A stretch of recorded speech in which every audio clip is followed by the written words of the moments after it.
karena ekonomi tidak bisa jalan tanpa infrastruktur. Nah, Apakah itu. dia nunggu sampai besok pagi baru dia ke rumah sakit? Dia udah sekarat. Yo Vevoy, balik lagi ke channel kita di News Pride. Karena kita cinta nih. Sekarang kita sedang bersama Bang Yaa. Jadi beliau salah satu paslon dari Pilkada Kabupaten Nias. Karena Pilkada Nias nih sekarang lagi hangat-hangatnya ya Bang ya. Betul. Nah, kita mungkin langsung aja nih biar nggak basa-basi lagi gaya-gaya tongkrongan. Siap. Kenapa maju Bang? Ya karena saya asli putra Kabupaten Nias, lahir di Yes. Sugaiadu, Kecamatan Sugaiadu, Hah? asli orang tua dari Mau. Oke. Maka saya terpanggil untuk membangun Kabupaten Nias yang saat ini masih masuk daerah tertinggal, salah satu kabupaten tertinggal di Indonesia. Oke. Berarti masih ada stigma pandangan bahwa Nias masih daerah tertinggal. Bukan stigma, tetapi ini adalah berdasarkan indikator pembangunan daerah Oke. yang dikeluarkan oleh Ah. kementerian bahwa kemajuan daerah diukur dengan 27 indikator. Kalau masuk kategori daerah tertinggal, ya daerah tertinggal. Oke. Nias termasuk salah satu kabupaten di antara 62 kabupaten tertinggal di Indonesia. Oke. Berarti kalau ke tertinggal itu berarti ada faktor ekonomi dong. Betul. Nah, pandangan dari Bang Yaa, Nias butuh apa dari segi ekonomi? Jadi ketertinggalan ini disebabkan oleh banyak faktor. Oke. Tapi indikator utamanya adalah minimnya fasilitas, infrastruktur, dan juga mengakibatkan pendapatan masyarakatnya rendah, Ah, sehingga dianggap tertinggal. oke. Tadi saya sampaikan ada 27 indikator untuk Oke. menilai ketertinggalan ini, maka kita fokus kepada perbaikan indikator-indikator tersebut. Antara lain adalah infrastruktur, Oke. karena ekonomi tidak bisa jalan tanpa infrastruktur. Ya, betul. Kita harapkan ekonomi masyarakat meningkat, Hmm. itu kan cita-cita kita. Oke. Tetapi tanpa infrastruktur yang mendukung pengembangan ekonomi, maka sia-sia juga. Nah, itu. Tapi Bang, kalau ngomong-ngomong soal pariwisata, pandangan Abang gimana nih, Bang? Jadi pariwisata sebenarnya dalam konteks Kepulauan Nias betul, seperti pernah disampaikan oleh Presiden Jokowi bahwa potensi Kepulauan Nias itu adalah pariwisata dan perikanan. Oke. Tapi kalau kita bicara khusus Kabupaten Nias, maka kita harus lihat apa karakter daerah Kabupaten Nias. Iya. Apa keunggulan komparatif maupun keunggulan absolut yang dipunyai oleh Kabupaten Nias. Menurut kami, Kabupaten Nias kurang diuntungkan dari sisi pariwisata dibandingkan dengan Nias Selatan, dibandingkan dengan Nias Barat. Iya. Alasannya apa? Karena pantai-pantai yang indah, terutama pariwisata laut, pariwisata pantai Ah, maupun ombak, itu Kabupaten Nias nggak punya seperti yang dipunyai oleh Selatan maupun Barat. Kabupaten Nias nggak punya surfing spot. mm-mm. Garis pantai Nias hanya 43 km, dimulai dari Binaka sampai dengan Nalawe, Ah, dan sepanjang garis pantai itu dipenuhi dengan muara sungai. Pasirnya relatif tidak sebagus pasir di selatan maupun di barat, bahkan di utara. Karena di utara ada pasir merah malah. pasir merah. Kalau di utara, kalau nggak salah itu di Afulu. Full daerah full. Ya, Oke. kalau nggak salah ya. Iya. Berarti ya berarti harus ada yang digali dong ya dari dua daerah yang bisa dibilang ini kurang menonjol dibandingkan Nias Barat dan Nias Selatan. Tapi bukan berarti pariwisata Nias tidak punya potensi. Oke. Kita punya potensi dengan sebenarnya Kepulauan Nias ini hanya satu. Hmm. Terbagi dalam 4 kabupaten 1 kota itu hanya secara administratif. Ya. Jadi artinya kalau berkembang pariwisata di selatan, apa peranan Kabupaten Nias di dalam itu? Ah. Itu makanya saya sampaikan di kemarin-kemarin Ah. dalam sosialisasi bahwa kita harus melakukan diferensiasi. Diferensiasi. Produk pariwisata apa yang mau kita kembangkan ke depan. Nah, di sini harus perencanaannya mateng. Ya, Nah, betul. karena kenapa? Jangankan dulu, pariwisata itu kan lebih ke secondary tertiary. Ah. Karena kenapa? Infrastruktur dulu. Oke. Contoh, sekarang saya kasih contoh aja, di Kabupaten Nias itu dibangun beberapa objek wisata pantai, Yes. mulai dari Semi, Ah. kemudian di Bojihena, kemudian di Tagaule. Oke. Tapi itu tidak bisa menjadi pariwisata yang bisa diandalkan Hmm. saat ini. Karena kenapa? Aksesabilitasnya jelek sekali. Jadi belum layak aksesnya. Ini yang jadi persoalan. Infrastruktur jalannya kurang bagus. Infrastruktur. Sehingga kan objek wisata itu kan harus menarik. Betul. Nah, ini kalau kurang menarik, kalau jalannya saja Ya rusak, gitu. Sampai ya mau kan? kemari. Bagaimana siapa yang mau datang? Iya betul. Berarti boleh Ona simpulin kalau untuk pariwisata yang pertama adalah infrastruktur. Ya. Oke. Nah, ngomong-ngomong soal tadi masih ketertinggalan. Ketertinggalan itu kan juga ada selain ekonomi juga ada soal kesehatan dan pendidikan. Betul. Gimana cara Bang Yaan nih untuk menaikkan taraf kesehatan, taraf pendidikan khususnya untuk Nias?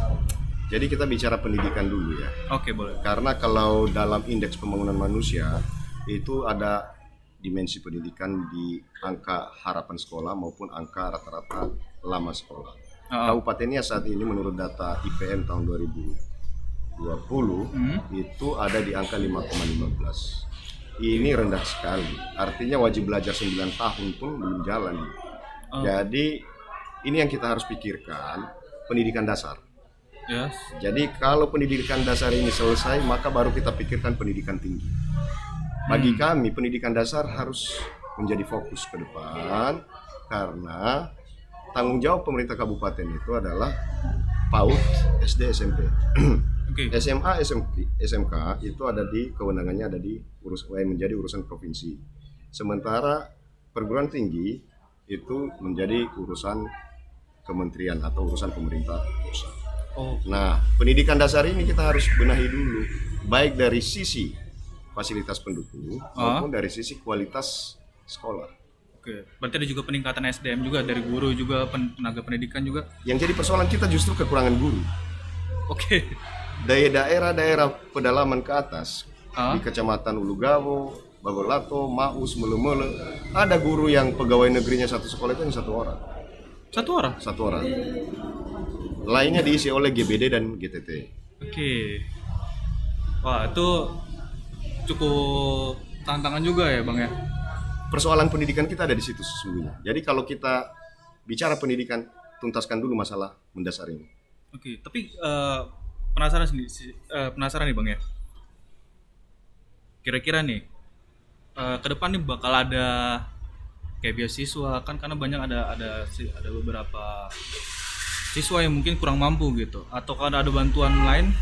Jadi begini, kan kalau pendidikan dasar yang dikelola oleh pemerintah kabupaten yang menjadi urusan pemerintah kabupaten, itu kan semua pemerintah nggak ada uang sekolah lah. Oke. Jadi ini sama pemerintah, dikelola oleh semua pemerintah. Kalau untuk pendidikan tinggi, saya sepakat karena kita juga butuh sumber daya manusia yang handal ke depan. Ya, betul. Sehingga anak-anak pintar, anak-anak berprestasi, anak-anak dari keluarga miskin, kita akan pikirkan untuk sekolahkan mereka di sekolah-sekolah yang keahlian yang kita butuhkan di masa yang akan datang. Contoh, Kabupaten Nias adalah daerah pertanian. Yes. Maka kita butuh sarjana-sarjana pertanian atau minimum politeknik pertanian. Ini kita akan coba ke depan, kita akan kirim orang-orang untuk menjadi tenaga ahli pertanian. Pertanian itu banyak keahliannya. Apakah budidayanya, teknologi pertanian. Yes. Nah, ini kita kekurangan justru di sana. Oke.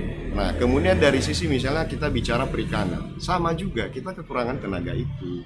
Karena potensi kita ada di sana. Yes. Maka kita harus berikan pendidikan atau kita kirim anak-anak itu untuk kebutuhan itu di masa yang akan datang. Oke, berarti udah mempersiapkan ya untuk Betul. depan. Berarti ini juga jadi kesempatan juga nih buat teman-teman juga manfaatin ini ada kesempatan buat beasiswa untuk belajar dan membangun kembali daerahnya gitu. Nah, tadi kan ada kesehatan dan pendidikan. Kalau soal kesehatan nih. Nah, jadi persoalan kesehatan kita adalah persoalan pelayanan kesehatan dasar yang dasarnya harusnya di puskesmas. Yes. Jadi puskesmas kita, semua kecamatan di Kabupaten Nias ada 10 kecamatan itu ada puskesmas. Tetapi pelayanannya tidak ada yang 24 jam. Mungkin ada beberapa yang 24 jam, tapi tidak semua 24 jam. bayangkan kalau di Ulu Gawo itu puskesmasnya hanya buka sampai jam 2, dari jam Oke. 8 sampai jam 2. Ah, Ke depan kita harus pikirkan bagaimana supaya ini bisa beroperasi 24 jam. Kalau beroperasinya dari jam 8 sampai jam 2, ya. bagaimana kalau ada orang tiba-tiba sakit tengah malam? Ah, itu Apakah ya. dia nunggu sampai besok pagi baru dia ke rumah sakit? Dia udah sekarat dulu. Betul, Nah, betul. ini nih artinya pelayanan yang lebih dekat kepada masyarakat khususnya untuk kesehatan. Ini masih kurang. Ini jadi tanggung jawab pemerintah dan ini harus diselesaikan segera. Oke, berarti ini juga jadi salah satu fokus Bang Ya ya. Betul. Nah, ini juga jadi apa namanya? Jadi sebuah pertanyaan juga kadang di masyarakat. Gimana cara Bang Ya mendekatkan diri kepada masyarakat? Masyarakat bisa mengenal Bang Ya juga bisa mengenal masyarakat. Yes. Jadi Gimana cara itu? setelah mendaftar di KPU sehari itu kita udah sering turun ke bawah. Ah, Bahkan beberapa daerah perbatasan yes. saya sudah datangin. Saya bukan melulu mendekatkan diri kepada masyarakat tapi melihat kondisi real daerah dan kondisi real masyarakat. Sebut saja contoh Baledana di Mau saya sudah datengin. Sebut saja Fahadrona di Ulu Gawo saya sudah datengin. Yes. Kemudian Siforoasi Uluho di Ulu Gawo. Ini daerah-daerah perbatasan yang aksesnya sangat memprihatinkan. Nah, ini ke depan justru pembangunan itu harus dari pinggiran ini. Kalau Pak Jokowi mengatakan dari pinggiran baru ke kota. Inilah fokus kita ke depan, dari pinggiran baru ke tengah. Karena masyarakat yang paling menderita itu sebenarnya ada di pinggiran. Pinggiran. Nah, terakhir nih Bang, Hmm. bila Bang nanti terpilih, Hmm. yang pertama Bang lakuin apa? Yang pertama saya lakukan adalah, jadi ini nggak ada ya 3 bulan 100 hari pertama. Iya. Karena kenapa? Kalau kita bicara 100 hari pertama itu masih program Bupati Lama. Karena di tengah tahun nanti mungkin pelantikan atau pergantian. Nah, yang pertama kita lakukan adalah konsolidasi internal pemerintahan Kabupaten Nias dulu. Oke. Ya, terkait dengan ini kita ke depan begini. Iya. Supaya semua sumber daya pemerintahannya mempunyai persepsi yang sama dulu. Kita mau kemana ini ke depan ini? Nah, tentu di sini saya harus rajin turun ke setiap OPD. OPD itu organisasi perangkat daerah untuk memastikan mereka memperoleh pesan yang sama. Oke. Sehingga dengan begitu baru inti daripada apa yang kita lakukan ke depan. Ya, ini tadi saya memulai dari infrastruktur, kemudian itu masalah pendidikan, kesehatan, sumber daya manusia, kemudian petani peternak yang saya sebut. Petani peternak ke depan itu harus produktif. Oke, kita udah di penghujung acara nih. Jadi teman-teman udah bisa lihat ya bahwa Bang Ya itu udah akan memulai dari infrastruktur. Ada basic kesehatan, pendidikan, semua akan dimulai dari bawah semua. Jadi berbanggalah Nias Pride ini mempunyai Bang Ya karena Nias banget punya Bang Ya. Nias Pride. Thank you banget udah nonton channel kita. See you next. Bye.